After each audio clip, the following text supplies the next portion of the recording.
Welcome to the Streets of Men podcast, the show where we highlight how transportation and land use can make our communities better places. Coming to you from beautiful Frogtown, St. Paul, Minnesota, I'm your host, Ian R. Buck. Today you won't be hearing very much from me because I recently heard a podcast episode that I wanted to share with you. Active Towns is a show by John Simmerman focused on how our built environments can encourage active living. On a recent episode, he covered the communities in and around the Cuyuna State Recreation Area in Minnesota, and I'm personally feeling inspired to plan a little vacation up there in the near future. Heads up, there are some visual aids that are referenced in the episode, which I have embedded into the show notes and the MP3 file, but I've also included a link to the video version of this episode if you prefer that. And with that, I'll hand you off to John. And I'd suggest anyone do it, is when you're developing a trail, ride with someone adaptive cycling, and you can see a whole different world. They don't have the ability to get out and turn themselves around. I was just going to say, the flow's got to be a little bit different. Yeah. You can't just, we'll just bunny hop this and, squeeze around that. You have to think about that. You can't do switchbacks. You're going to do roundabouts. We have a cycling roundabout, which is really cool. And for beginning bicyclists, it provides them the safest step off of a paved trail they've ever met. And when people come off of that trail, the joy and hope on their face, you can feel it. Yeah. It's like, wow. Hey everyone, welcome to the Active Towns channel. I'm John Simmerman, and that was Aaron Hautala from the Cuyuna area in Minnesota, which is not far away from Brainerd, Minnesota.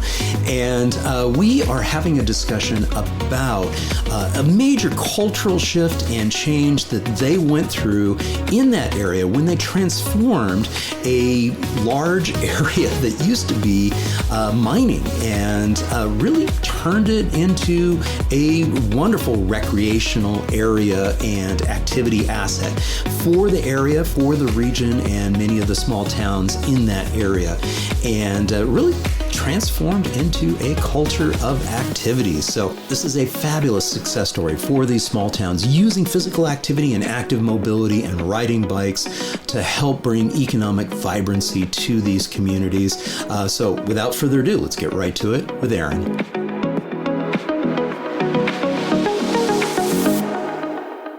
Aaron, it's such a pleasure to have you on the Active Towns podcast. Welcome. Well, thank you for having me, John. I appreciate the time. Yeah. Hey, how cold is it up there?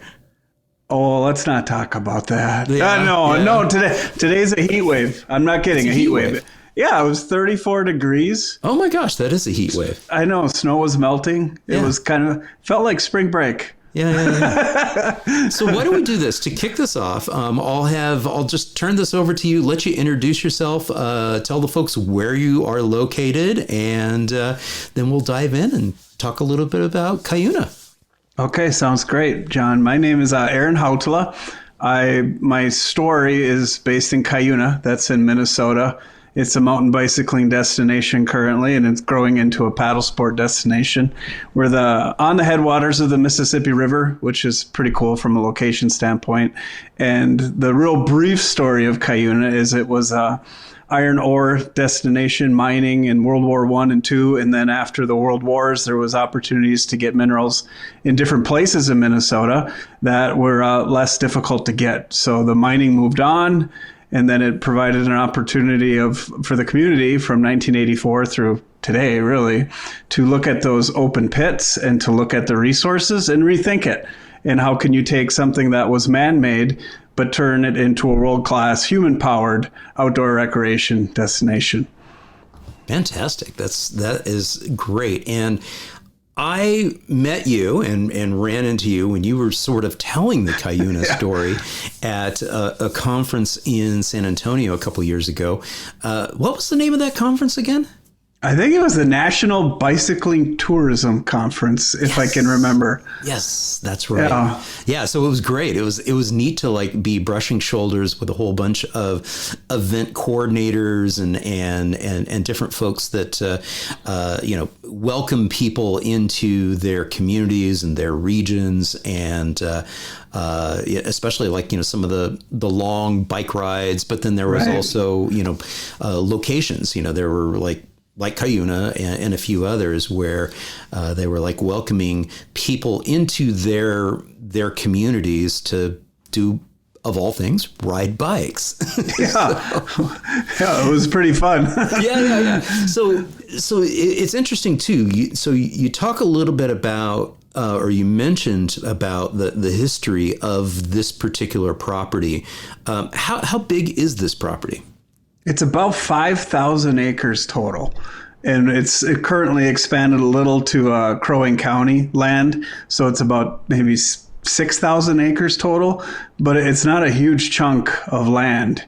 And you're looking at the map currently, and back in the mining days, which started in the 1900s through about 1984, not all, but a lot of those blue dots that look like lakes are the actual pits that were dug in the ground to extract the minerals to make steel, obviously. And then through time, when you turn the pumps off in a pit, water comes back. That's, it wasn't rain, I guess. It was the actual water table filled it back up. And what's really cool about this now recreation destination is the cities of Crosby, Ironton, Cuyuna, Trommeled, Riverton. They were all built around the mineland because they walked to work, basically. So it was really convenient to work there because you could walk to work. But what makes it outdoor recreation magic, and I think just a golden formula, is it's all ride in and ride out now because of where they mined, which is now outdoor recreation resource, and where you stay. So it's like, I've equated it to Summit County. Take all of what Summit County in Colorado is, but just make it tiny and make it all right next to each other. So it's very easy. I mean, you park your car and then you really don't need it again until you leave. Interesting. So when we're looking at this map, that sort of grid that you see there with the pink color, is that part of like a town? Is that the city streets yes, there? Okay. Exactly. On the southern side of that map where you see the grid work closest to the brown area, you can see that's Ironton. And then Crosby is the grid work that goes alongside of the natural lake called Serpent. And then if you look up in the upper right-hand corner, you can't really see it. There's a green trail, what looks like it's leading to nowhere.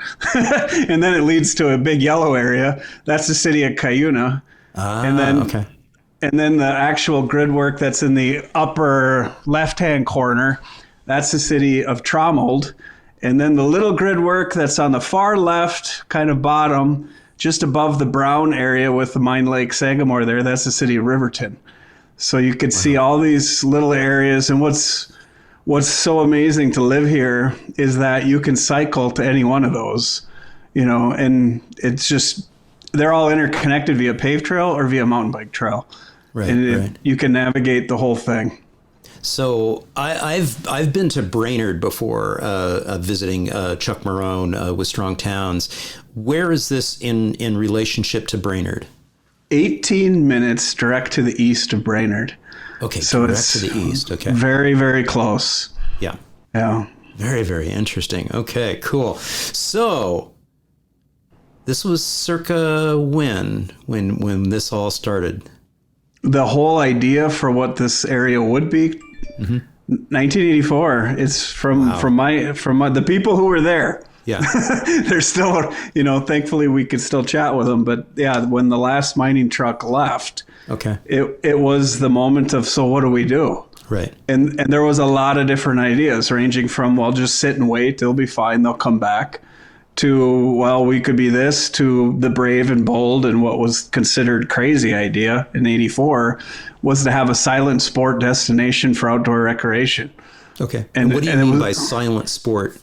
Good question. Silent sport to the founders was hiking, walking, equestrian, cycling, paddling.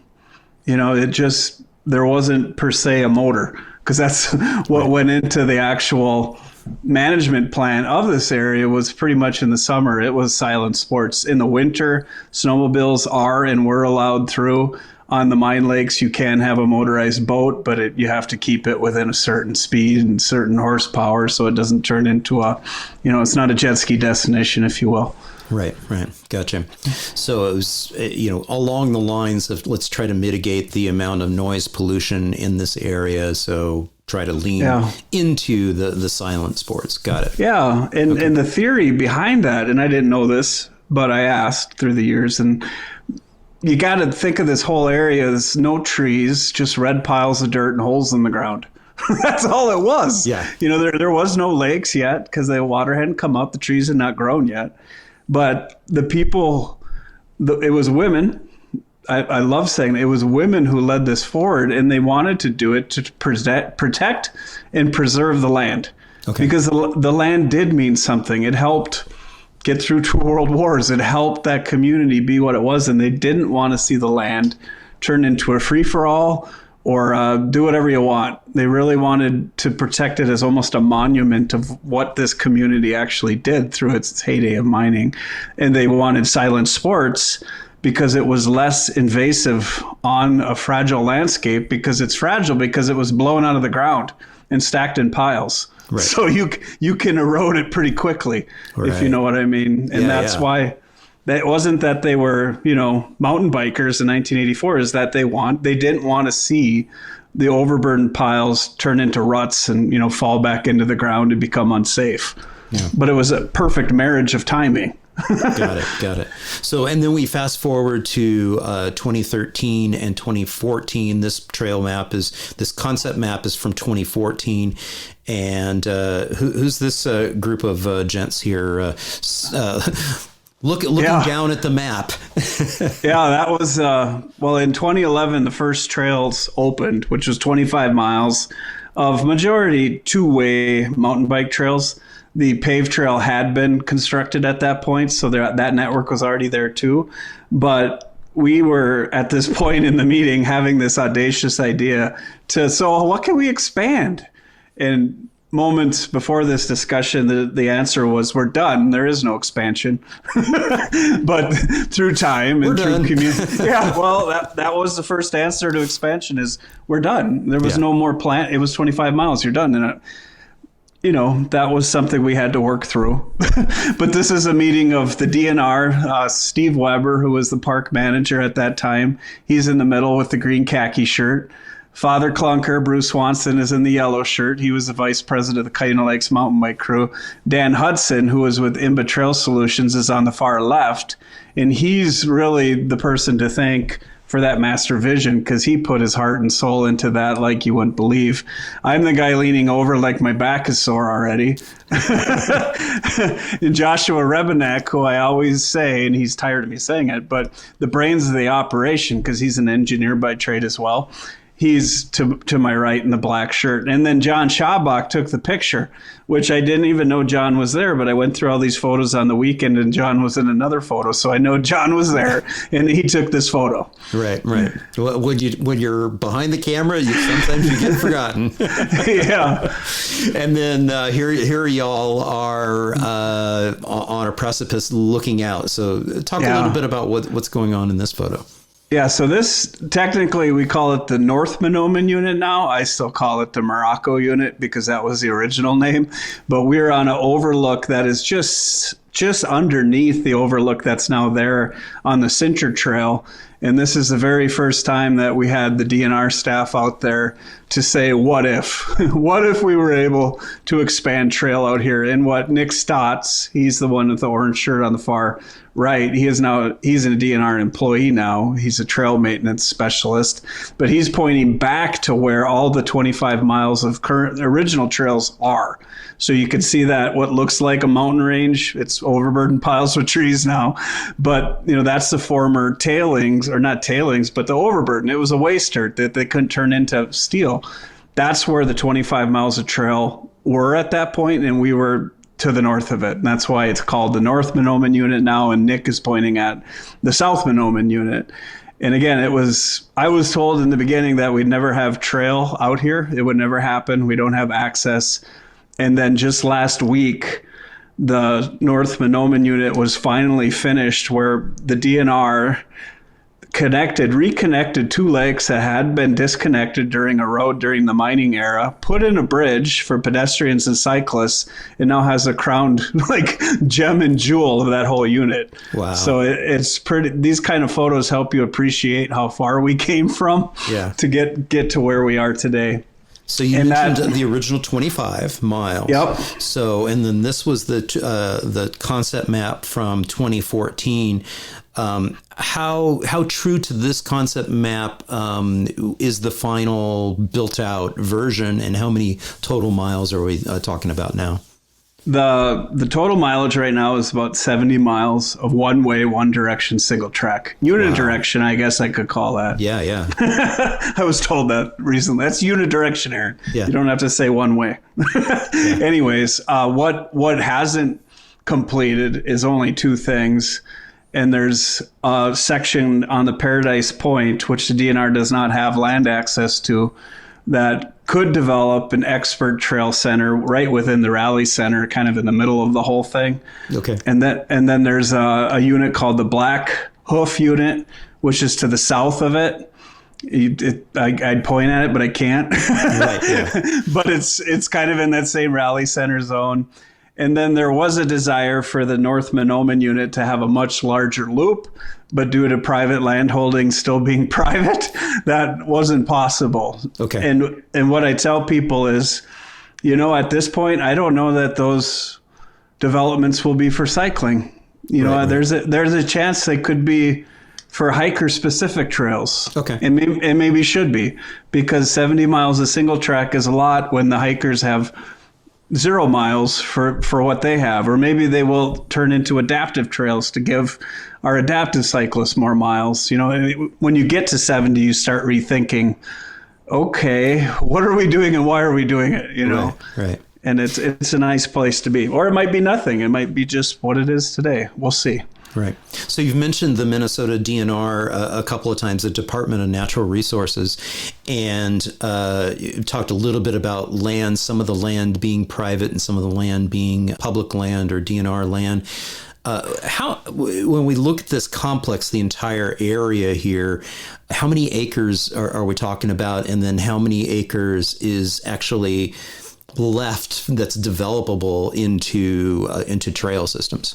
That's a great question. It's 5,000 acres, kind of like the whole area where most of the water is and where you see most of the trails. Now, if you get rid of those holes in the ground, or which are now mine lakes, you have about 2,500 acres, of which that's really kind of what we were able to develop or look at. But I mean, it starts to shrink incredibly fast from there. I think when you actually take what you could develop on because of private holdings, because it's a rec area, state managed, it has boundaries, but believe it or not, there's still private land ownings within it. Because when mining ended, mining said, we don't want it, we'll sell it. And immediately, different people could buy different things. And it didn't become a state rec area till many years later. And the state has, for now decades, acquired parcels to make it whole, but they still have more work to do. When you remove the water, and then if you take out the private land owning holdings, all the trails currently the way they flow are about 700 acres of land that we're currently working in. So it sounds massive.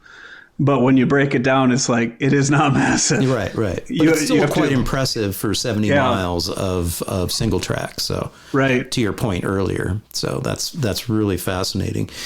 Talk about the original vision, and especially back in 2013, 2014, and what was like the timeline and whenever you have a project like this, there's like, scoping, and you're like, oh, okay, well, this is going to take X number of years to build out. Talk a little bit about that. Yeah, well, the first part was even I just started shooting off at the hip because I didn't know how to move anything forward. And I learned real quickly, you're never going to do anything without a plan. And kind of the most important thing we ever did was to sit down, work with the land manager, work with the county, work with IMBA Trail Solutions to put together what a plan could be. Because the state couldn't move anything forward on a whim. That wasn't going to happen. And then at the same time, we went from kind of purpose-built trail system to purpose-built town. And how can this outdoor recreation destination help build the downtown? Because from that point in my career, I was coming out of a downhill ski culture where we would go skiing, but kind of the most fun was after skiing and staying in the village and just hanging out in the village and having fun. And we started to transition our conversation as a mountain bike club with our community to say, and how do we build out the village? How do we make this the best possible experience on trail, on water, and in town? And that started a pretty robust discussion of why do we need that and how important is that? But we worked together to figure that out and to put a plan together to build economy. Because if this money, no one gives money just to build bike trails. Usually they don't do it just because it's a good old time. They do it because they have certain expectations of what those bike trails might be. And going back from when I first started helping with the crew in the community, it was 2011 through today. We're now well over 30 new businesses that have started. And it's not just all cycling specific businesses. I'm proud to say that, like, we got one of the coolest brand new grocery stores in our community that no town our size should have. And the locals love it. Not every local is going to look at a bike business and go, oh, I'm so excited. I can go get a bike I don't want, but when all of a sudden they have, brand new Super One grocery store that is just perfect for them, and they have a better variety, a better pricing. Okay, now it makes sense. I like this. Yeah, or when Ace Hardware came back to town, because now there was reason to be here and they can get their hardware without having to drive out of town. I mean, that's a big deal. And then, like you're showing, these are the cycling specific videos where the pink roof one was Victual. Mm-hmm. And they have the best one thing of everything you never knew you needed until you walk in the store. This one, it's just like a highly curated experience that you would have thought about until you walk in there, and then all of a sudden you have a serious problem and you have to buy it all because it's so cool. Yeah. And then the next one that was on there was Hudson, which was a new bike cafe basically that opened, but it isn't biking only. A lot of Ironton locals I see in there enjoying it because it's their space. It's our space. It's not siloed to one user group. And what's cool about it is they have garage doors on either side, so you can ride your bike right through, park it inside, and ride out the other side if you want. So it's doing a little different. Yeah, doing a little different. And so most of those photos, were those from the different towns, or was that from Ironton?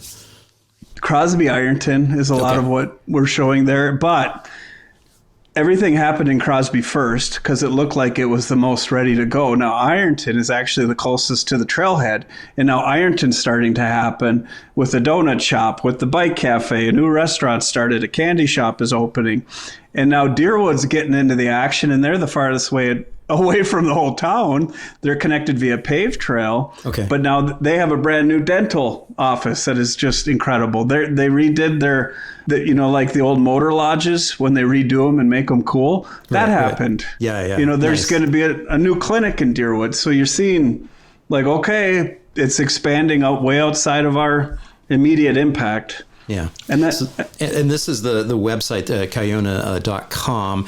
And there's some, we had to play this because there's some really cool winter cycling video here. Talk a little bit about, this branding and this whole concept. It's the same logo that you're wearing on your vest there. Yeah. Well, the whole concept behind Cuyuna.com was I was at Eurobike, a keynote presenter in their travel thing in Europe on Cuyuna. And then I had a person from Scotland and then a person from Morocco. And they all asked me, so how do I get to Cuyuna? How do I do it? And I didn't have an answer. And I'm in communication. Right. I do this for a living. And I didn't have anything to share with them. So we came back and built Cuyuna.com to provide the answer to people of how to get here, how to do it, how to have an experience, and how to have a great time, because we know how. Right. So why wouldn't we tell everybody else how? Right. And right. and the winter side of it is because maybe people aren't familiar with Minnesota. No, they are. And they know we have winter, and they probably think we have polar bears. We don't, but we do have winter. And I will say it here, and I've said it for 10 years. If there's anything we can own, it's winter. Yes. And we can prove that we can make winter incredibly fun. And that video kind of shows it. Like we know how to have fun, not just get through. Yeah. So you mentioned it's kind of in your wheelhouse of what you do professionally. So tell us a little bit about your day job and what you're doing. Yeah, so I'm a advertising agency owner, if that's what we want to call it, communication, public relations of Strateligent, and we help local communities, basically rural. They're always rural, it seems, but give a rural community the support and strength they need from a communication, planning, and development point of view that they don't usually get. And now it's turned into, due to Cuyuna, a lot more economic development through outdoor recreation, where communities are calling us into their county or into their town to say, hey, we're at the front end of this, and can you help us? And I can. And the cool news is there's one county we're helping in Minnesota where we're not doing anything mountain biking. We're developing completely different outdoor recreation because that's what their land provides, and that's what their people and their visitors want. So it doesn't have to be mountain biking, but the same process and principle apply.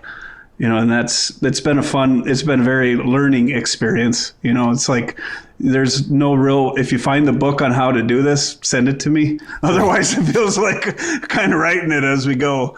Yeah.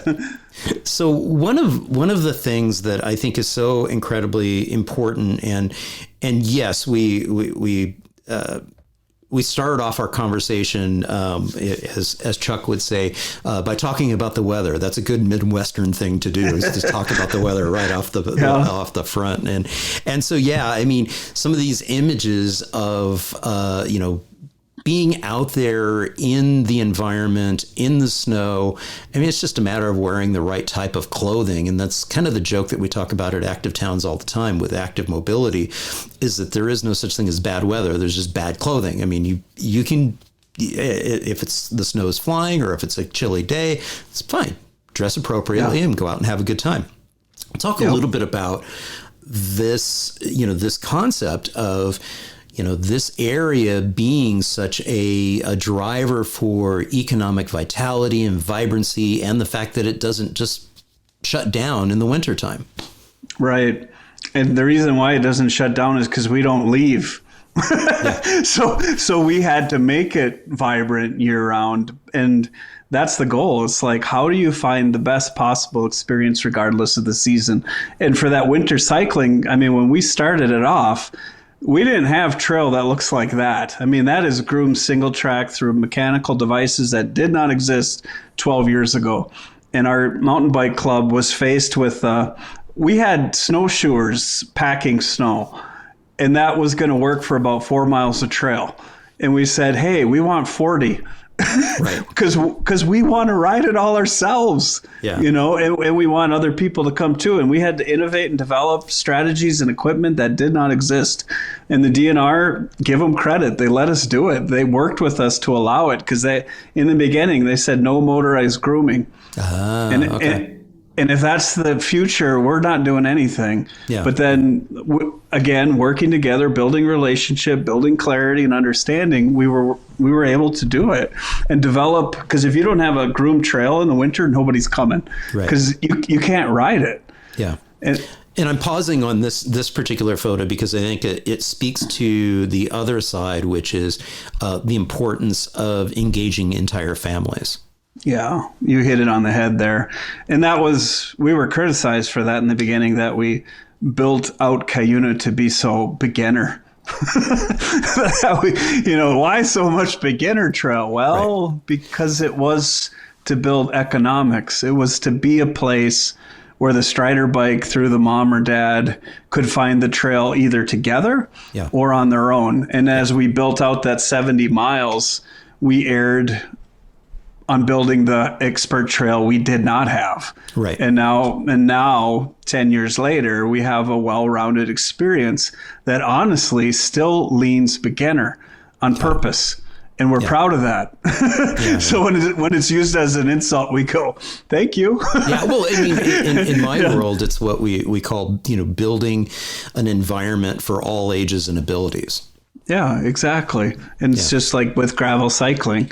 I mean, the beauty of gravel cycling is you don't have to do anything. You just have to put a route together. Right. You just need gravel. Yeah. And our neighbors to our east, Aiken, in Aiken County, has in Minnesota probably the lion's share of gravel roads. So we have a 40, 75, and 100-mile gravel century route that we didn't have to do anything other than record a ride with GPS route. That'll work. Yeah, I love it. And I'm going to pull up a couple more family photos here too, because I think that this is, one of the things that we can do in our communities is look at ways where we can engage entire families through active mobility and active living, and normalizing for the entire family of getting on a bike, and it doesn't have to just be for recreation, but the more often that the more comfortable you get on a bike, the more that you're able to bleed this through.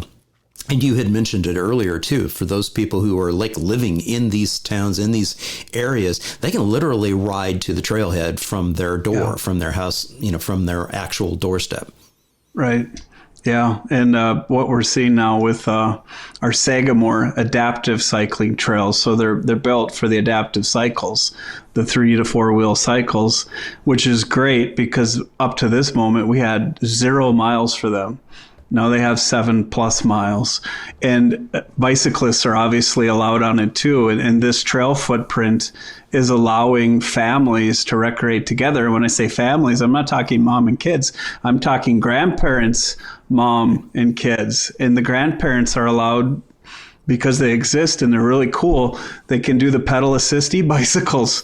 So the grandparents can hammer out 7 miles without sweating it. And they're riding with the grandkids that can do it as well. And they're in one place where 3 generations can actively recreate together.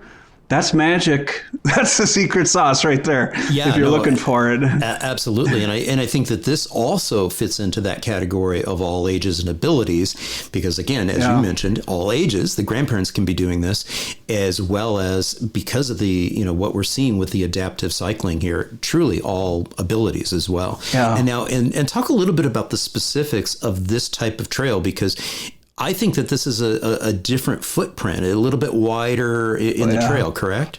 Oh, yes. The true green, we have white circle adaptive and green circle adaptive, and it's probably 4 feet wide. Okay. Because it has to be. Yeah. I mean, the bicycle, the tricycle, the quadcycle, the adaptive cycle is much wider, and if it isn't, it's not safe for them. Right. And it was really, and I'd suggest anyone do it, is when you're developing a trail, ride with someone adaptive cycling, and you can see a whole different world. They don't have the ability to get out and turn themselves around. I was just going to say, I mean, the flow's got to be a little bit different. Yeah. You can't just, we'll just bunny hop this and, squeeze around that. I mean, you have to think about that. You can't do switchbacks. You're going to do roundabouts. We have a cycling roundabout, which is really cool. Right. For beginning bicyclists, it provides them the safest step off of a paved trail they've ever met. And when people come off of that trail, the joy and hope on their face, you can feel it. Yeah. It's like, wow.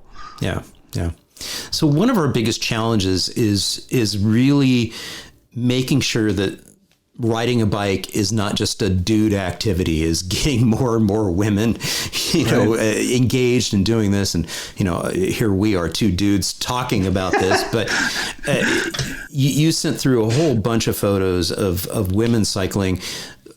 Why? Why is this significant for Cuyuna? Because women do it and they deserve it. I mean, it isn't just a guy sport. Yeah. And it's not just a Caucasian sport. It's an everybody sport.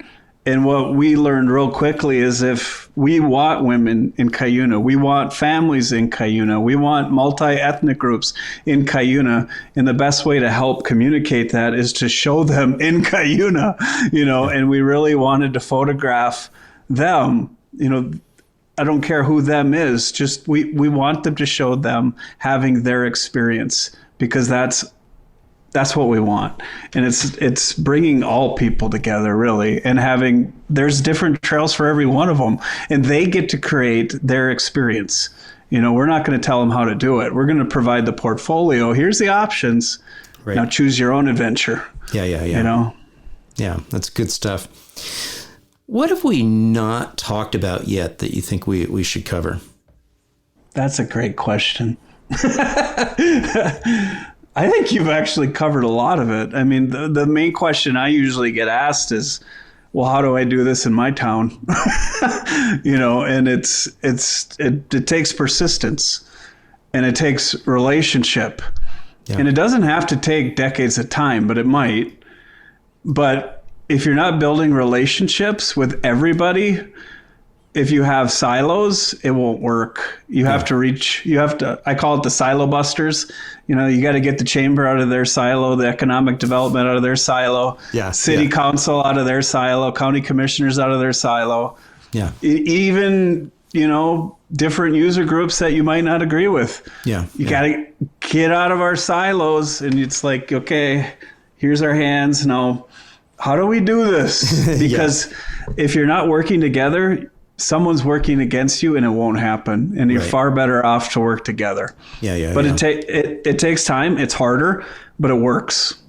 Right. And none of us should be, and we have to look at ourselves in the mirror. None of us should be going after a land grab. Well, we got to beat so-and-so to the punch here. It's like, that's a wrong goal. That is not what, outdoor recreation should be about. It should be about people recreating, even if they don't have a tool to do it on. Right. Yeah. Why do you have to buy something to recreate? You shouldn't have to buy a thing. You should be able to sit there and enjoy it. So one of the things that I try to emphasize with the Active Towns podcast and the Active Towns movement is the fact that there should be a nice transition of, recreational cycling facilities and the blending of active mobility and using a bike to meet our daily needs. And you've mentioned it a couple of times where, it's convenient. We can literally just ride from our doorstep and go out. Talk a little bit about that, because I think that oftentimes there in certain cities, you get, that's just that's just for recreation. Right. We drive everywhere else for everything. Talk a little bit about that and how we can hopefully, marry the two it's way easier to just jump on the bike and, go as a family to school, to work, to the restaurant, and being able to see bikes as something more than just recreation. Right. And that's 100% right. Because even in our own town, it was, I was at a People for Bikes conference in Indianapolis, and it was positioned of how are you providing active transportation via walking or bicycle or wheelchair to your community, regardless of your outdoor recreation. And that's what we're currently working with the city of Crosby and Ironton, is developing basically recommended routes for people to get to the grocery store, to go to the doctor, to get to the dentist, to, if they want to hit the paved trail, they can. If they want to go on the mountain bicycle trail, they can. And in the early beginning, there was some feedback of, nobody locally is going to do that. But as soon as we actually made our sidewalks, I think they were before 8 feet wide, and now they're about 12 or 14 feet wide. All of a sudden, you start to see locals using it when they had a safe, protected route. Right. Because if you don't, you can ride on the state highway to get to the hospital. I might need the hospital if I ride on the state highway. Right. And then once you provide a recommended, designated, signed, this is where we want you to be, it's magical how they show up and use it, right. Yeah. You know, and it has to be safe, because if it's not safe, people won't use it. You know, just because you have a chevron painted on the road doesn't mean it's safe. Yeah. Yeah. And it gets touchy, because people are like, well, how? There's no end to what you need. And I said, well, it's not just me. There's other people that don't have the ability to even own a car. Right. Yeah. I mean, are we considering them? Because we should be. I mean, there's people that might not have enough money to own a bike. Right. But could they walk it? Right. Right. You know? Yeah. And if the answer is... Yeah. And to your point from earlier, too, is with the development of some of the additional trails as being walking only trails and hiking trails, opportunities to be able to get into nature are, you know, it's critical for health and well-being, and being able to have access, especially if you happen to live in one of these towns, to a rich experience of, you know, getting into nature, especially a nature such as this that's healing from being previously, you know, a mine site. So that's pretty impressive. So one of the things that I noticed is that when we were looking at that map of all the different lakes, that there's some potential, you know, water recreation potential too. I'm going to pull up a video here and press play, but I'm not going to turn the sound up. I'll just let you sort of, you know, talk through this, because the map is going to come up and you can kind of narrate, you know, what's going on here, and what's the opportunity that exists in Cuyuna of activating the water space. Yeah. So right now we have, I mean, I think there might be 20 mine lakes. I could be wrong on the total number, but with a couple little portages and signs as to say where to go and where you'll go, we could end up connecting pretty much all of those mine lakes together into at least a full day, if not a multiple day paddle portaging adventure zone. And again, the big one in Minnesota that has the national to international street cred is the Boundary Waters up in Ely. Yeah. And people know what that is. Well, welcome to the baby Boundary Waters. This is a little little cutie pie. Yeah. But for, you know, do a straw poll. There's a lot of people that aren't going to want to wander all the way into the back country of the Boundary Waters. They won't, not as their first step, but they could do this. And guess what? They'll have cell phone reception throughout it. They can connect to social media. They're within town. I mean, they're almost in city limits still. So if they want to get back in the same day or get, you know, a cocktail later, they can. But they will have a similar, I'm out there with wilderness. And what that does, I call that area, our rec area, my behavioral health coach. It allows you to reset. Yeah. And we have too much stress growing on us for too many reasons. And if we don't find ourselves and reset and exercise our body, it isn't good for the human race, physically or emotionally. Yeah. And that's another opportunity where now you could ride 70 miles of single track. You could go on a 100-mile gravel ride, and you could do a multi-day paddle portaging adventure in the same area. And you're still in the same area. Right. You don't have to go somewhere else. Yeah. Yeah, it's good stuff. And I see here equestrian specific trails could be a possibility as well. Yeah, it's finding the right route, because, you could give them a trail, but is it a good trail? You know, we don't just want to provide a trail. And what I'm learning about equestrian is they want to do a loop. They don't want to just go 2 miles to a dead end and come back and look at the same thing. Correct. Yes. Just like me, honestly, on cycling. So it's like, how do you provide each user group the best possible experience and have all of the user groups working together for good, so one group doesn't negatively impact another user group. Yeah. And that's the hardest possible work you could do. But when you do it, sit back and watch it grow like crazy. Yeah. Because people are finding themselves in it, and they'll love it. Yeah.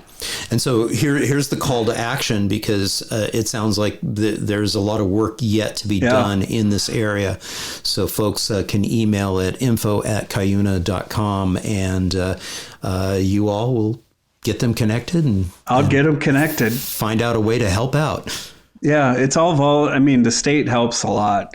Without the state, it wouldn't exist. But the state requires it's a good word, requires volunteer support. Right. Like you don't get something unless you give something. Yeah. It's not what can Cuyuna do for you, it's what you can do for Cuyuna. And if you're really into this paddle portaging and that's what you want to be a part of, I'll get you connected and you can help make it happen, because that's how Cuyuna works. Or equestrian or the hiking trails. All of them. Yeah. Yeah. Exactly. Yeah. It's people power in the best possible way. Yeah. Yeah. Good stuff. Talk a little bit about how this has helped transform the environment, and I talk about a culture of activity a lot, and I talk about how cities and towns and communities can absolutely shape the trajectory of their community and transform the culture of the area into being a culture that, does embrace physical activity and active mobility and things of that nature. Talk about the transformation that's taken place, over the last 20 years in this area. Well, I think the best example to answer that is, in the beginning, there were probably less than this many cyclists here. There was a handful that really loved it and had amazing vision and got it rolling. And now the Cuyuna Lakes mountain bike crew alone has over 300 active members, or 300 members and probably 100 active members.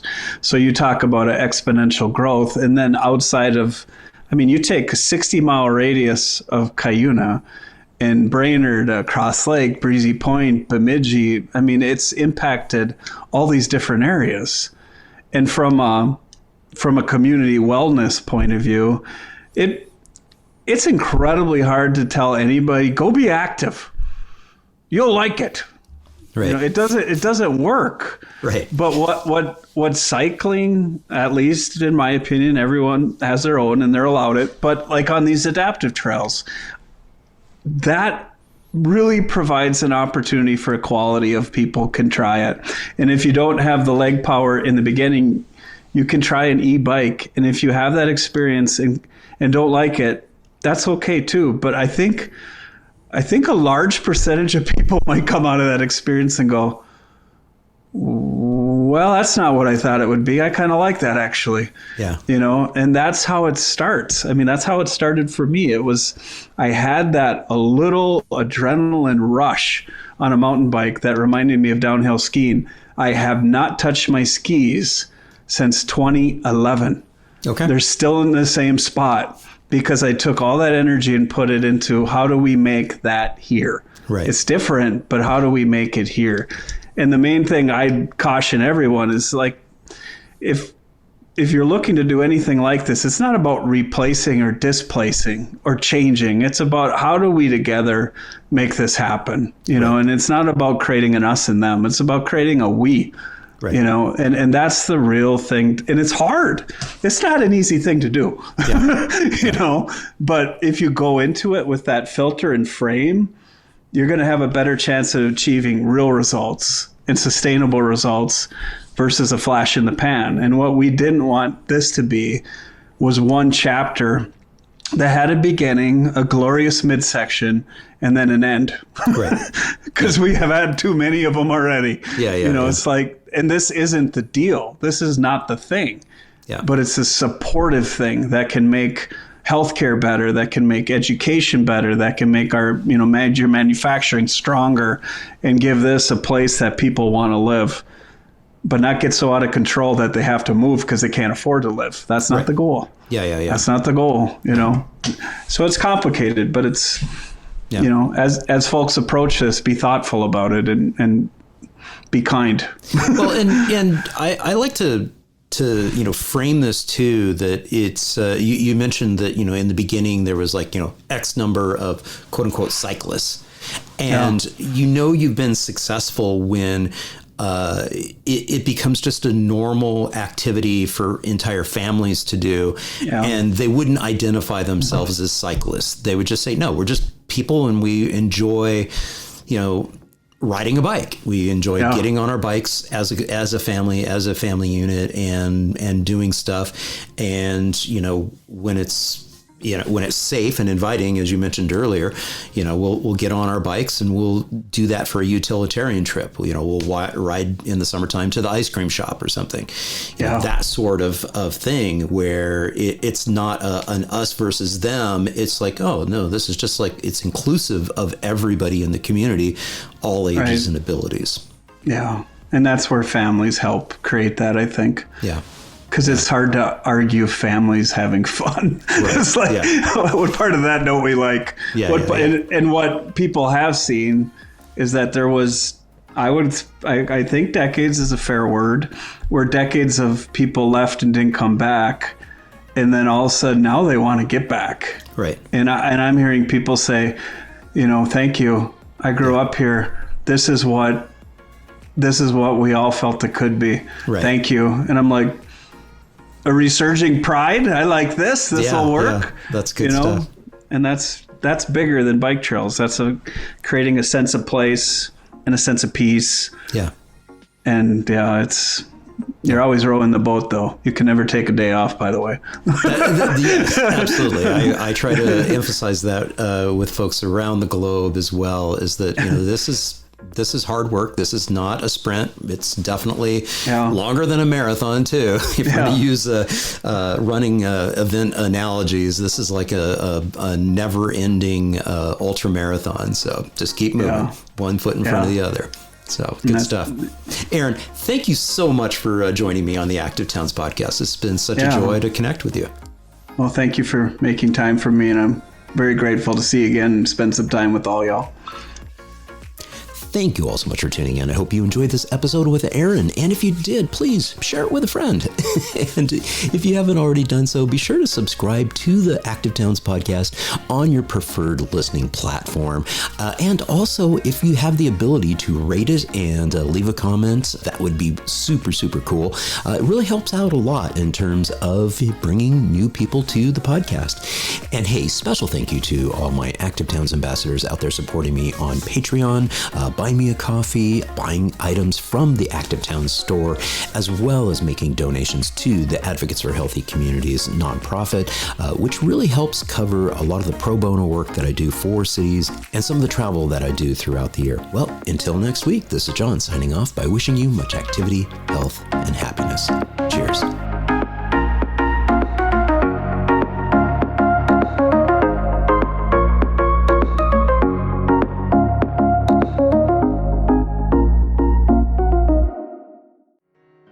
Thanks for joining us for this episode of the Streets MN podcast.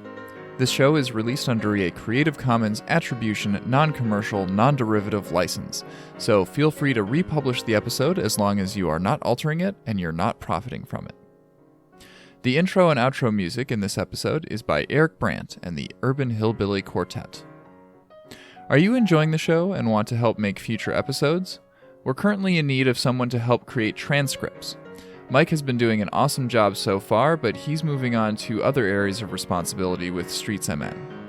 We're also looking for folks interested in editing occasional episodes. Many hands make light work. And if you're feeling inspired to create a whole episode of your own, we'd love to have more perspectives on the show. And by the way, all of the opportunities here pay you for your work. Until next time, take care.